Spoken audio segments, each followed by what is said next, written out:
Welcome back to Baseball, Bigfoot, and Bagels. Today, we're putting cryptids on the diamond. Strap in. We're starting off at our designated hitter position, and that one is going to be Bigfoot. I have a video coming out in the near future explaining why I am choosing Bigfoot as my designated hitter, but in the meantime, you'll just have to speculate as to why.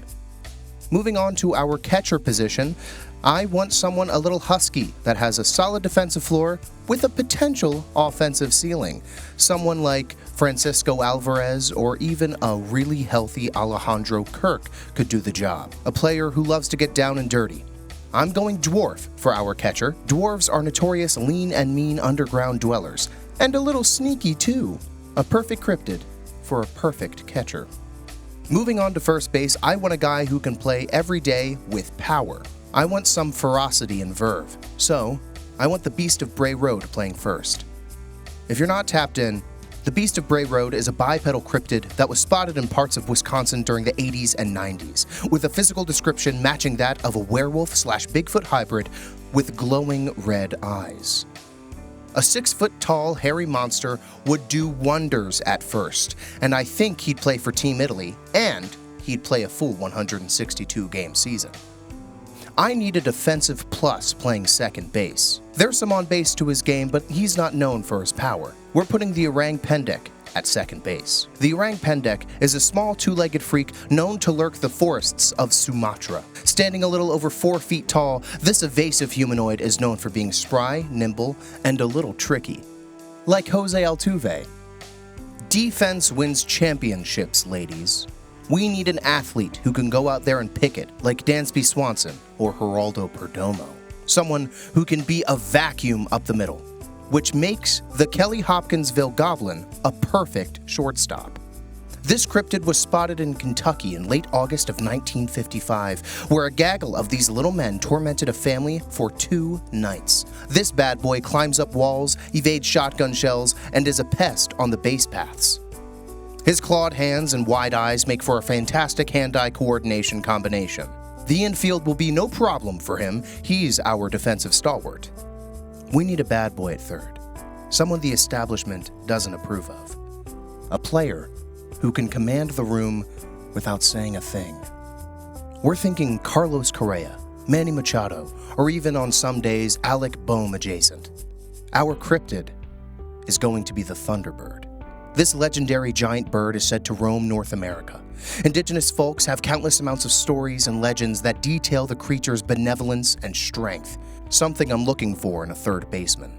In our little thought experiment here, we recognize that the Thunderbird's wingspan will make getting the ball out of the infield a serious problem. This bird's defensive metrics will be off the charts and second to none, and not to mention the avian's legit home run potential. In left field, we're looking to give the Flatwoods Monster some serious playing time. This cryptid was spotted in September of 1952 after an object fell from the sky and landed in West Virginia. Witnesses say they observed a tall, man-like figure with a round, red face surrounded by a pointed hood-like shape. If that description doesn't scream left fielder to you, you're at the wrong YouTube channel. The Flatwoods Monster is a solid defender with a distinct offensive ceiling. We need someone in center who can go out and get it. Someone akin to Pete Crow Armstrong or J-Rod. That's why we're putting the Bunyip in center field. Indigenous folks of what is now known as Australia have spoken of this evil spirit that lurks waterholes and riverbeds searching for mayhem. It can get you before you can vocalize the word achoo. The Bunyip is fit as a defensive center fielder.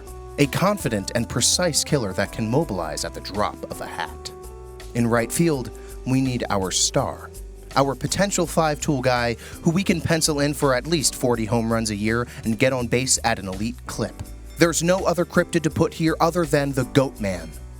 His 7-foot-tall physical capabilities are bar none, with exaggerated muscular features that allow him to put the ball in play with loud contact. His reflective glowing eyes are a clear indicator of his knowledge of the strike zone. He might not be the best defender, but we're willing to overlook that because of his professional at-bats. Moving on to pitchers. I want a righty ace who will take the ball every 5th day and get me strikeouts. An intimidating force that will certainly fit this mold is Mothman. First spotted in Point Pleasant in the late 60s, this cryptid has stolen the hearts of millions with his boyish charm and good looks. But he isn't just known for his attractive qualities. He is also a definitive clubhouse leader and strikeout merchant. I need him to be the ace of my pitching staff.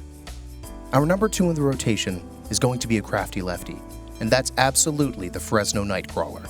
This creature was spotted in 2007 on a CCTV camera and was immediately noted by the public for its strange garb, uncanny gait, and devastating changeup.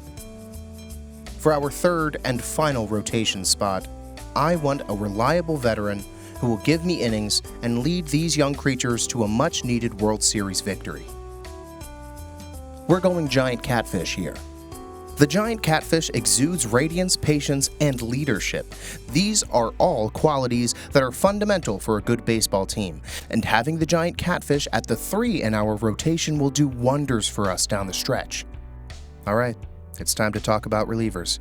First, I want a funky guy coming out of the pen who's going to give hitters a hard time. Someone akin to Ryan Walker or Tyler Rogers, a true, one-of-a-kind release point. Our first man out of the bullpen is going to be the Dover Demon. We had a lot of options to consider here, but we found this cryptid's long arms, off-putting fingers, and comically shaped head to be a perfect fit in our bullpen. A lefty hurler is a must as one of our back-end relievers. A Matt Strom or Brooks Raley type with a nasty sweeper and fastball combo. It's going to be the Who Gag. I mean, look at this guy. Lastly, but certainly not least, it's our closer. We need a fireballer coming out of the pen. Someone who, when we get to the 9th, can sit down the best of them 1, 2, 3.